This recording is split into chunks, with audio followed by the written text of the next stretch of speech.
Everybody, good afternoon. So I know I'm standing between you and the coffee break, so I'm going to make it as exciting as possible. And so I'm going to tell you a story today. It's not going to be about me. It's going to be about somebody that I know. I changed the name of that guy, but I know that everybody likes fairy tales and stories, and so I like telling stories. So I hope it's going to be very exciting. But now, before we get into that story, as I said, it's not going to be about me, but the first slide is about me. So my name is Martin Lutz. I'm working for Axios. It's, from my point of view, a very amazing company because it gives young potentials like me, I consider myself at least one, the opportunity to grow. I'm a deputy CISO, and I'm also responsible for 10 countries right now, and making it possible that cybersecurity becomes even more popular. So today, as I said, not about me. It's going to be a story about Hugo. Hugo is a virtual name. I made it up. But nonetheless, the story that I'm telling you is actually a true story. And so I have to start it with a disclaimer because what I'm going to show you can be used to do bad things. But I'm only going to share it with you because I want to raise awareness for the topic. And so, as I said, the story is about Hugo. Hugo lost his job. He used to work in marketing some years back. And unfortunately, he keeps on applying, but he doesn't get a new job opportunity. So he has a family back at home. He needs to feed them. And so he's really, really desperate. And in the evening, he sits down with his friends. They drink a couple of beers. And then they start talking about many different things. They also start talking about ransomware. So ransomware, crypto tyranny, and once your data is encrypted, right, by a hacker group, then you only get your data back once you paid them money. And so he goes to bed very drunk, like it happens too often with most of us, right? Next morning he wakes up and he thinks, ransomware. I work in marketing, I cannot code, but still sounds like actually a good opportunity to make money. And so in marketing, he's a very creative guy, so he does his own analysis, and he thinks about, okay, actually the costs, probably quite low to build my own ransomware company. Secondly, risk is low to be caught, so we're also working with the police in Switzerland, so I'm based in Switzerland, and so the guys or the threat actors caught that encrypted companies in Switzerland last year was 0%. So you can see the chance that you will get caught quite low, but outcome could be big. And so he's desperate. He needs to feed his family. And so that's why he makes a decision. Okay, I'm going to build my own hacker company. And so, as I said, he's a creative guy. First thing, he sits down and he does some brainstorming. He does some mind map and he thinks about what do I need to build my own ransomware company. First of all, tutorial, because he doesn't have a clue about anything that is around ransomware. He needs a malware code, because he can't code. He needs a victim, a good victim. He needs to find an attack vector. He needs to think about money laundering. I will come to that later. And of course, he needs to stay anonymously because he doesn't want to get caught. He doesn't want to go to prison. He just wants to make the money and then feed his family. During his research, he found a very good friend that seems to know everything about ransomware. And this friend is called Google. So everything that I'm going to show you is within the first 3 links on Google, right? So it's nothing new that I show you. So he starts talking to Google, and Google tells him, look, if you want to build your own ransomware company, it's very easy. Take it easy. You just need to go into the dark web as the first step. How to get into the dark web? Very easy. Just download the Tor browser, right? Like any other browser. Just download it. Then use a search engine. So, by the way, I put some mistakes into my presentation that you can just copy it. So, DuckDuckGo, you will not find any ransomware code, but nonetheless, there are many other search engines in the dark web. And look, so Google just tells him, just put in ransomware as a code or ransomware as a service, and then just see what pops up. And one of the things that Hugo found is Carmen. Carmen was taken offline by Interpol. Again, there are many other options. But Carmen is an amazing tool. It's a ransomware as a service platform, or used to be one, but as I said, there are many, many others. And so pretty much you buy the ransomware code. You don't have to code it yourself, which is super amazing. And all you have to do is just pay $165 and then he can administer 3 customers, right? Because it's victim from their point of view, or from his point of view, it's customers. It has many other benefits. It's multi-language, so you can attack like your customers in many different regions, so like in German region, in English-speaking region, Russian-speaking region, whatever.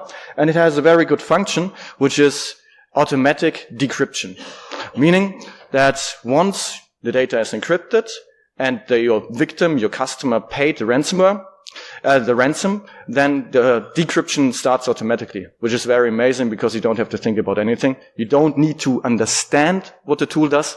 You just have to execute it. You just have to use it. So first thing done, or actually first 2 things, tutorial, Google. Google has this ransomware code. So next thing, victim. How to find the right victim. And everybody that thinks a little bit logically can think, okay, you need to find a successful company, but also a company that has maybe not the best cybersecurity functions and features and measurements. And so if you think about it, what about attacking some companies that were very successful during COVID, like food delivery, for example, because they grew very, very fast, and highest priority, of course, is availability, but not necessarily cybersecurity. So this might be a very good victim to attack. And so having that in mind, he found one certain company. Just that doesn't matter for my example what kind of company it is. But the CEO of that company, let's call him John Doe. So next step, finding as much as information about John Doe as possible. How do we do that?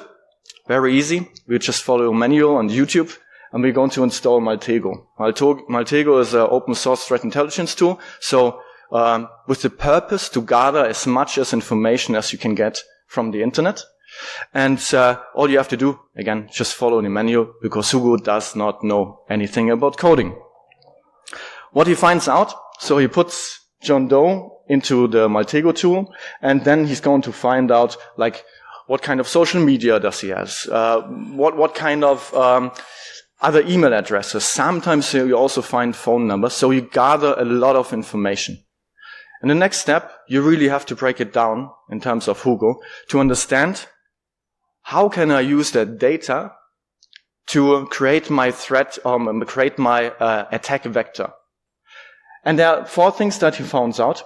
First of all, John Doe is very active on Twitter, meaning he found out that every week John Doe is posting something, but during June, he's not posting anything, which means maybe he's on vacation. Second thing, he checks also his Instagram, and while he's not posting on Twitter, he's actually starting to post pictures about boats on Instagram. So likely, he's going to rent a boat when he goes on vacation.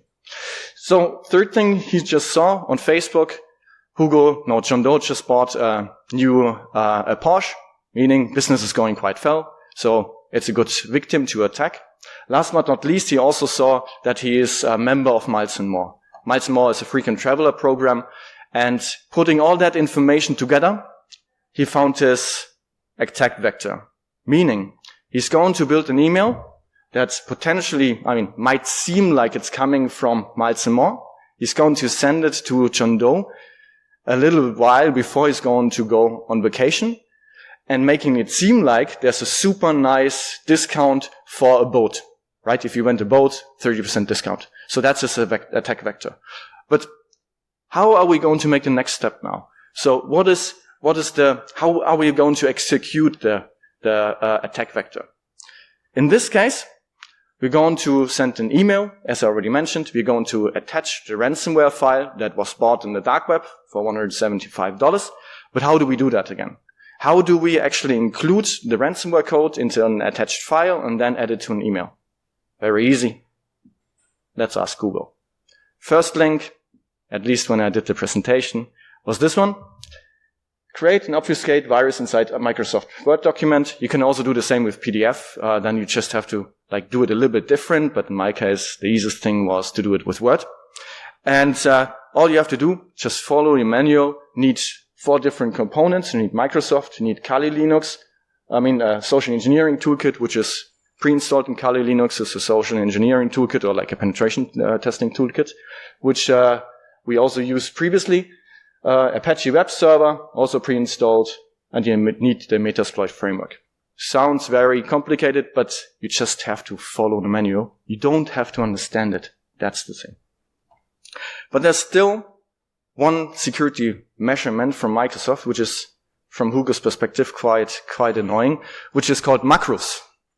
Macros, very annoying, because if you want to execute ransomware code, then macros need to be enabled.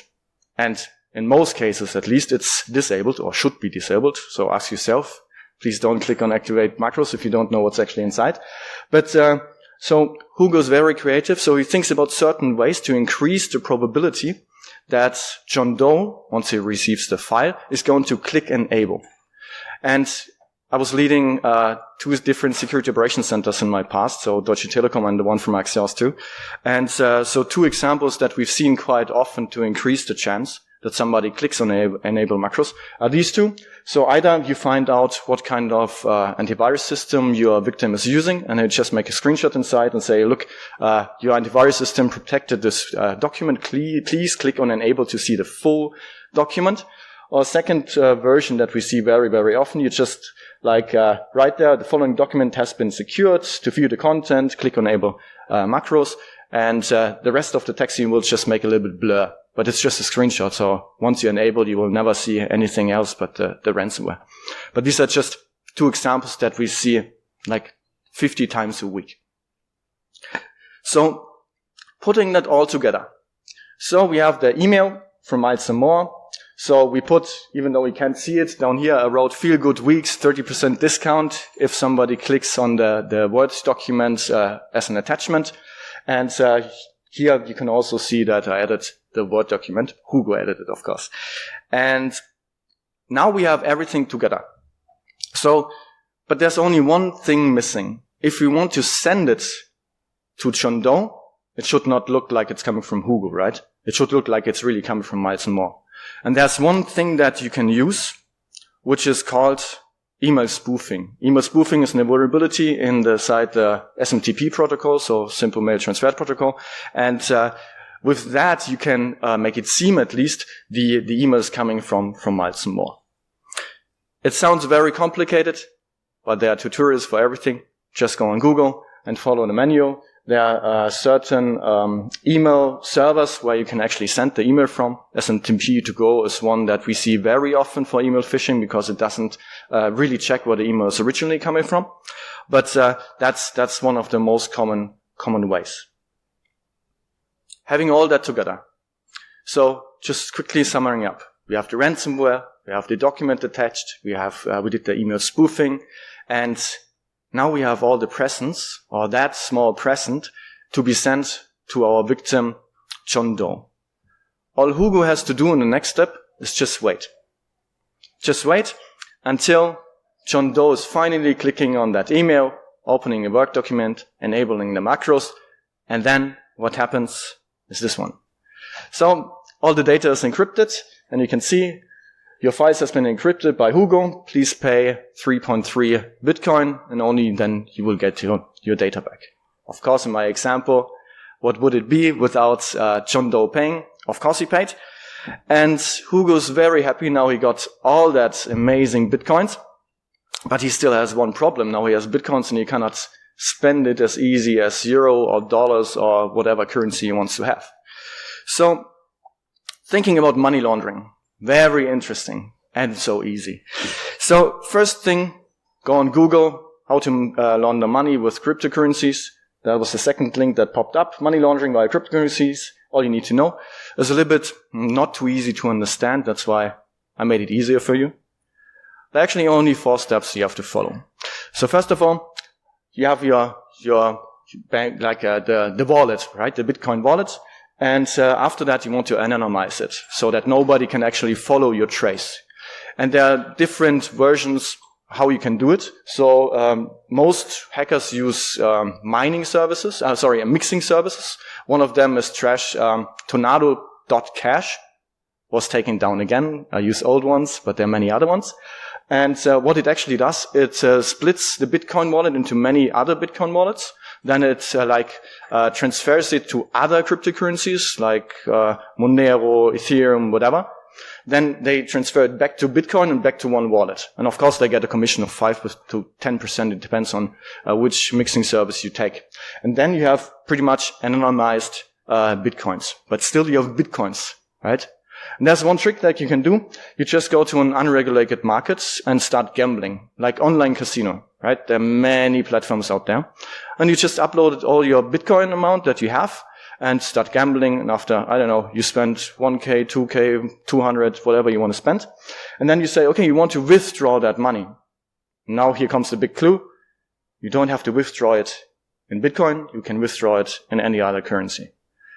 And so you just put your bank account in there, or if you want to make it even more secure, you just open a bank account in British Virgin Islands and start selling roses. We've seen that many times before. Like one rose worth 100,000. Surprisingly, somebody from Saudi Arabia buys that. That's just an example, right? And that's how you can make it even more secure. But nonetheless, that is a very common way that we see very, very often. And that's a way also that was working in my example for Hugo. And as I said, Hugo is not a real name, but a person exists out of, because he was desperate, needed to make money. He built his ransomware company, and now he has 20 employees. It's not in Europe, but he's from Congo, to be precise.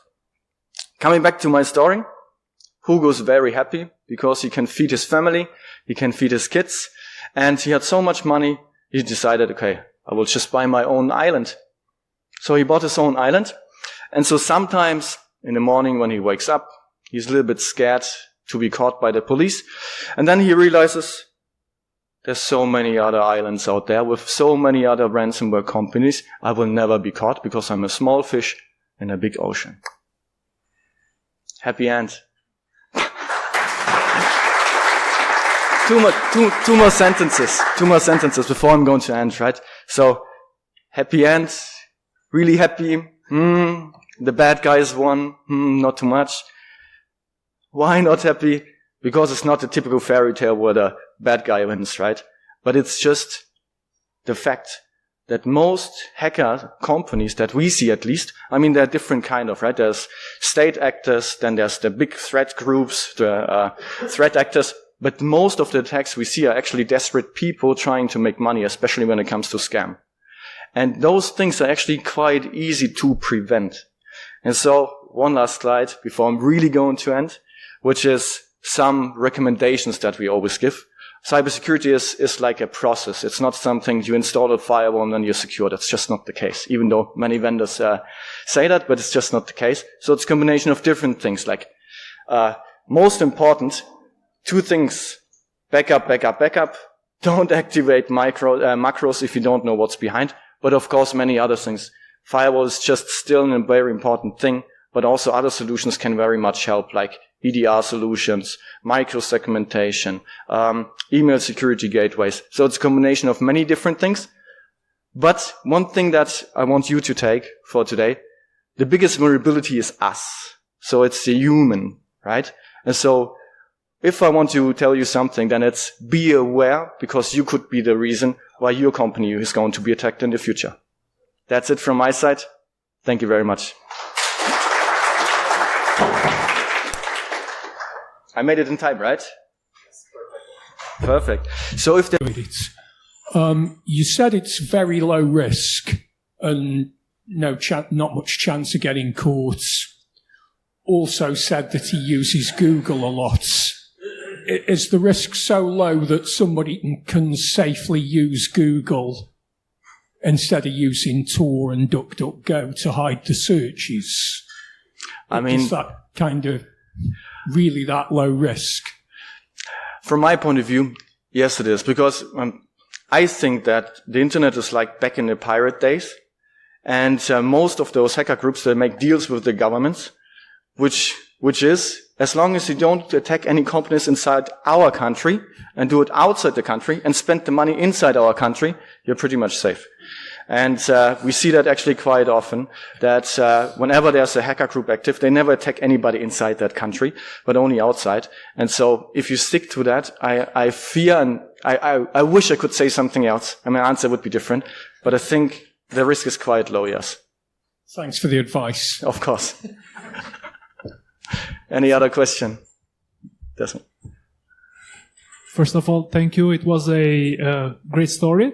I have a question regarding the emails that were sent by Hugo. Would have been easier, for example, to use some other format like PDF, or just not to enable macros, just to avoid that step? Yes, I mean, there's also an option with PDF, right? PDF, there's like one very common exploit that is used, which is called ROPE, Return-Oriented Programming. It's like an exploit that is used for Intel CPUs, and 99% of the CPUs is still vulnerable to it. And so that is also something that we see quite often, that these PDFs are used. And then they enable, like, if there's a picture inside, then you can also, like, execute the executable, the exploit.